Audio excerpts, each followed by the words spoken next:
오늘 이란 최고 지도자 하메네이가 사망했습니다. 미국과 이스라엘의 공습으로 말이죠. 그래서 이란 군대는 호르무즈 해협을 봉쇄했는데요. 이 중동의 지정학적 리스크로 국제 유가가 계속 오르고 있습니다. 뉴스에서는 중동 전쟁이니 유가 폭등이니 온갖 말을 쏟아내고 있죠. 하지만 이런 현상만 보면 본질을 놓치게 됩니다. 그래서 저는 오늘 언론이 말하지 않는 트럼프가 두는 진짜 게임에 대해서 이야기를 해보려고 합니다. 이 모든 것은 하나의 설계도 위에서 움직이고 있거든요. 그럼 시작해 보겠습니다.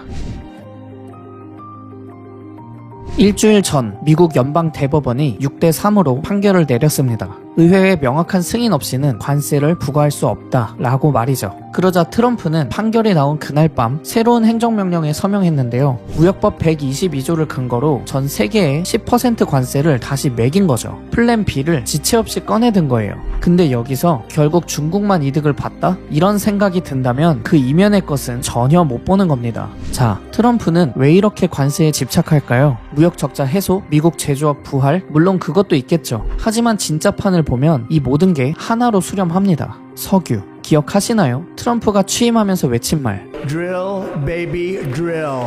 이건 단순한 슬로건이 아닙니다. 에너지 패권 전략의 선언이에요. 트럼프의 재무장관 스콧 베센트, 이 사람이 내세운 경제 청사진이 있는데요. 333 플랜이라고 합니다. 첫 번째, GDP 성장률 3% 달성. 두 번째, 재정 적자를 GDP 대비 3%로 축소. 세 번째, 하루 원유 생산량 300만 배럴 추가 증산. 여기서 세 번째가 핵심입니다. 에너지 생산을 폭발적으로 늘려서 유가를 낮추겠다는 거거든요. 하루 300만 배럴이면 얼마나 될까요? 한국 전체의 하루 석유 소비량이 약 250만 배럴이에요. 즉 한국이 하루에 쓰는 석유보다 더 많은 양을 추가로 뽑아내겠다는 겁니다. 이 정도 물량이 시장에 풀리면 유가에 상당한 하방 압력이 생기겠죠. 그런데 미국 내 셰일 오일만으로는 부족합니다. 왜냐하면 미국 석유 회사들은 이미 주주환원을 우선하고 있기 때문이에요. 생산량을 급격히 늘릴 요인이 크지 않다는 말입니다. 그러면 어디서 가져와야 할까요? 미국 밖에서 원유 공급을 확보하면 됩니다. 제재로 묶여있던 산유국들의 석유를 다시 시장에 풀리도록 만드는 거죠. 그래서 트럼프의 관세 정책은 석유 패권 전쟁의 도구라고 봐도 무방할 겁니다. 타겟은 누구인지 보이시죠? 베네수엘라, 이란, 러시아. 우연히 세 나라를 동시에 건드리는 게 아니에요. 순서가 있고 논리가 있습니다. 그리고 그 끝에는 중국이 있죠. 그 순서와 논리를 분해해 볼게요. 먼저 석유 매장량부터 보시죠. 2024년 말 기준 오펙 연례 통계 보고서 데이터입니다. 1위 베네수엘라 3030억 배럴, 2위 사우디아라비아 2670억 배럴, 3위 이란 2090억 배럴. 세계 석유 매장량 톱3 중에 1위와 3위가 베네수엘라와 이란입니다. 여기에 러시아까지 더하면 지구 석유의 3분의 1 넘게 이 세 나라가 쥐고 있는 거예요. 그런데 이 세 나라의 공통점이 뭔지 아시나요? 셋 다 반미, 친중 성향 정권이라는 겁니다. 실제로 반미 연대를 하며 석유 군사 협력을 하고요. 베네수엘라와 이란은 석유 수출량의 80-90%를 중국에 싸게 넘겼습니다. 중국은 싸게 공급받아서 비용을 절감함과 동시에 정제 마진을 챙겼고 에너지를 안정적으로 확보했죠. 이란은 중국의 수입으로 드론, 미사일 개발 자금을 확보했고요. 러시아는 우크라이나 전쟁 지속 자금을 챙겼습니다. 미국 입장에서는 이건 위협이나 다름없죠. 이 나라들이 뭉치면 유가를 흔들 수도 있고 위안화 결제로 달러 패권이 약화될 수도 있고 중동이나 남미의 지정학적인 불안정이 지속될 테니까요. 그럼 반대로 이 세 나라의 석유를 미국이 컨트롤할 수 있다면 어떨까요? 글로벌 에너지 시장의 주도권을 완전히 가져올 수 있습니다. 그래서 트럼프는 이걸 하나씩 해체하기로 하죠. 첫 타겟 베네수엘라, 하루 300만 배럴. 한때 베네수엘라가 뽑아내던 양입니다. 남미의 석유 강국이었죠. 그런데 차베스 마두로로 이어지는 사회주의 정권, 미국의 경제 제재, 설비 노후화가 겹치면서 2020년 6월 하루 생산량이 33만 7천 배럴까지 추락합니다. 세계 최대 매장량을 가진 나라가 생산은 바닥을 치고 있었던 거예요. 트럼프는 이 망가진 유전을 노립니다. 2026년 1월 3일 마두로 체포했고요. 6일 뒤엔 백악관에 석유기업 경영진들을 불러 모았습니다. 안건은 베네수엘라 투자 기회였죠. 정권을 교체하고 자본을 넣고 유전을 되살린다. 즉 미국 자본이 베네수엘라 유전에 들어갈 길을 연 거예요. 그런데 왜 베네수엘라가 첫 번째 타겟이었을까요? 뭐 이유는 많지만 석유 관점으로만 이야기해볼게요. 매장량이 세계 1위인데 생산은 바닥입니다. 이 말을 뒤집어 보면 엄청난 성장 여지가 있는 셈이죠. 기술과 자본만 넣으면 생산량이 폭발적으로 늘 수 있는 구조예요. 싸고 망가져 있고 잠재력은 최고인 곳. 이곳을 먼저 치는 건 전략의 기본입니다. 두 번째 타겟 이란. 2025년 12월 28일 테헤란 거리에 사람들이 쏟아져 나옵니다. 왜? 환율 폭등과 치솟는 물가 때문이었죠. 이란은 석유 매장량 세계 3위에다가 천연가스 매장량도 세계 2위입니다. 에너지 자원만 놓고 보면 초강대국이죠. 그런데 이런 나라의 인플레이션이 연평균 40%를 넘습니다. 식료품 가격은 무려 72%가 폭등했어요. 이란은 재정 적자를 메우기 위해서 돈을 찍어댔고 통화량이 팽창하면서 물가가 폭등했습니다. 더 문제는요, 환율 시장에 직접 개입했다는 거예요. 달러를 사들이기 위해서 리알을 또 찍어댔습니다. 리알이 폭락하고 세계 최고 수준의 하이퍼 인플레. 여러분이라면 어떻게 하시겠어요? 이란에서는 대규모 반정부 시위가 일어났습니다. 경제 불만이 뇌관이었죠. 먹고 살기 힘들어진 국민들이 거리로 나온 거예요. 그런데 이란 정권은 이 시위를 꺾기 위해 총을 쐈고 사망자는 수천 명. 트럼프는 이 타이밍을 놓치지 않았어요. 2026년 2월 6일 행정명령을 발동합니다. 이란산 원유를 사는 나라에 최대 25% 관세를 매길 수 있는 근거를 마련한 거죠. 쉽게 말하면 이런 겁니다. 이란 석유 사면 너희 물건에 세금 왕창 매긴다. 이거 누구한테 하는 말이에요? 이란 석유의 80~90%를 사가는 중국을 겨냥한 거죠. 이란은 석유 수출이 막히면 돈줄이 마릅니다. 결국 두 가지 중 하나를 택할 수밖에 없겠죠. 협상 테이블에 나오거나 안에서 무너지거나.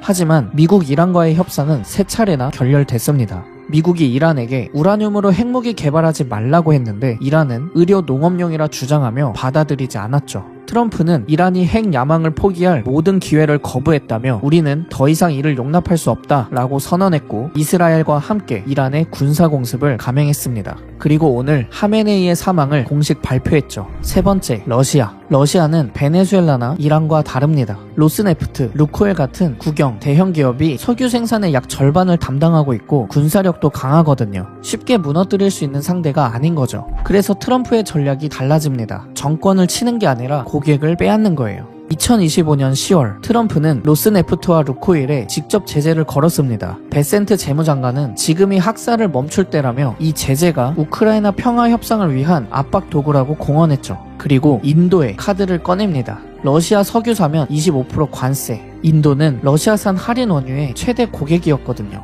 이 관세는 IEEPA 기반이라 이번 대법원 판결로 법적 근거가 사라지긴 했습니다. 과거형이에요. 하지만 효과는 이미 나타났어요. 인도는 러시아산 원유 대신 베네수엘라산으로 눈을 돌리기 시작했죠. 러시아는 원유를 팔려면 점점 더 깎아줘야 하는 상황이 됐습니다. 석유는 팔리는데 돈이 안 되는 구조가 되는 거예요. 전쟁 자금줄이 마르는 거죠. 자금줄이 마르면 전쟁을 지속할 수가 없죠. 결국 러시아가 택할 수 있는 선택지는 하나로 좁혀집니다. 우크라이나 전쟁을 끝내는 협상 테이블에 앉는 것. 베센트 재무장관의 말을 빌리면 합의가 이뤄지면 대규모 원유가 시장에 쏟아질 것이라고 해요. 러시아가 전쟁을 끝내는 순간 제재가 풀릴 겁니다. 이란은 정권의 핵심이 무너졌습니다. 앞으로 제재가 해제되고 그동안 묶여있던 원유가 시장이 풀릴 거예요. 그리고 베네수엘라에서는 석유 생산이 복구되면서 공급이 늘어날 겁니다. 이 세 가지가 맞물리면 글로벌 원유 공급이 폭발하게 되죠. 지금 당장은 유가가 오르고 있습니다. 호르무즈 봉쇄 우려가 커지면서 배럴당 $100 이야기까지 나오고 있어요. 그럼 트럼프의 전략은 실패한 걸까요? 저는 오히려 반대라고 봅니다. 호르무즈 해협 봉쇄는 이란 입장에서도 양날의 검이거든요. 석유와 가스 수출로 먹고 사는 나라가 수익이 끊기는 셈입니다.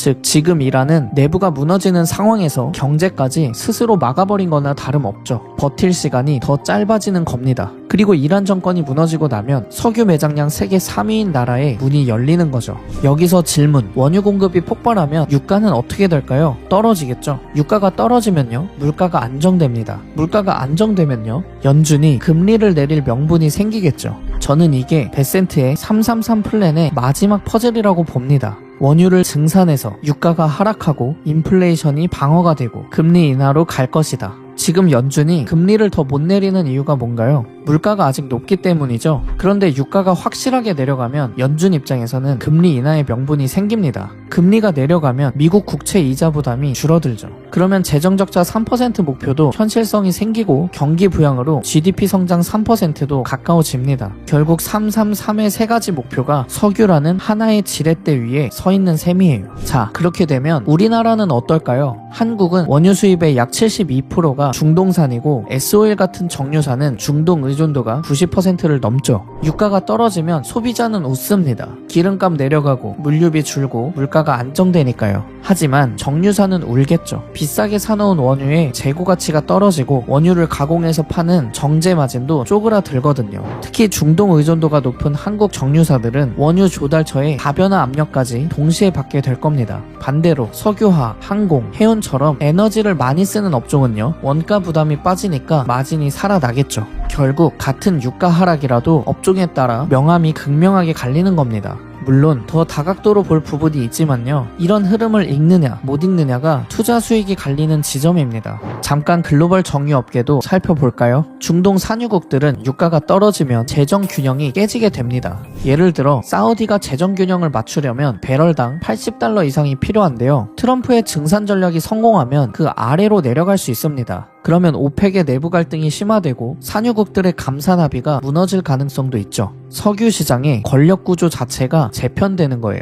하나만 더 짚어볼게요. 이번 대법원 판결로 트럼프의 관세 무기가 약해졌잖아요. 새로 쓸 수 있는 무역법 122조는 최대 15%, 150일 한도입니다. 칼이 확실히 짧아졌어요. 하지만 트럼프는 이미 의회를 통해서 새로운 관세 법률을 추진하고 있습니다. 철강, 알루미늄 관세처럼 232조 기반 관세는 이번 판결에 영향을 안 받았고요. 칼이 짧아지면 칼을 새로 만드는 사람, 이게 트럼프입니다. 자, 정리해 볼게요. 트럼프의 석유 전략, 큰 그림은 이렇습니다. 1단계, 베네수엘라, 가장 약한 고리를 먼저 확보한다. 매장량 1위, 생산은 바닥, 자본을 넣으면 바로 성과가 나는 곳. 2단계, 이란, 제재와 내부 불안정을 동시에 활용한다. 자금줄을 끊고 시간이 정권을 무너뜨리게 만든다. 3단계, 러시아, 고객을 빼앗고 수익을 말려서 협상 테이블로 끌어낸다. 우크라이나 전쟁 종결에 지렛대로 쓴다. 그리고 이 세 나라의 석유가 시장에 풀리면 공급은 폭발하고 유가는 하락할 것이고 인플레이션은 안정될 것이며 금리는 인하할 것이다.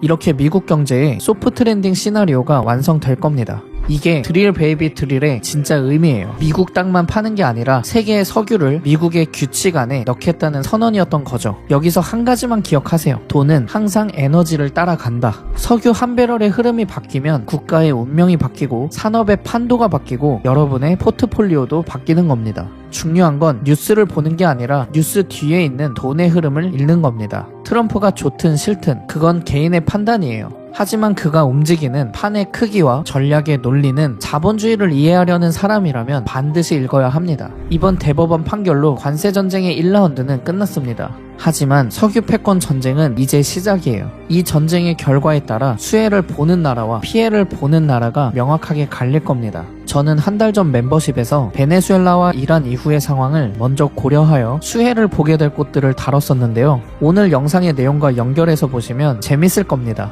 돈의 흐름을 읽고 투자 공부를 함께 하실 분들은 이 멤버십 미리 보기 영상을 이어서 보셔도 좋을 것 같아요. 그럼 도움되는 영상 들고 또 찾아뵙겠습니다. 구독과 좋아요 잊지 마시고요. 영상 시청해주셔서 감사합니다.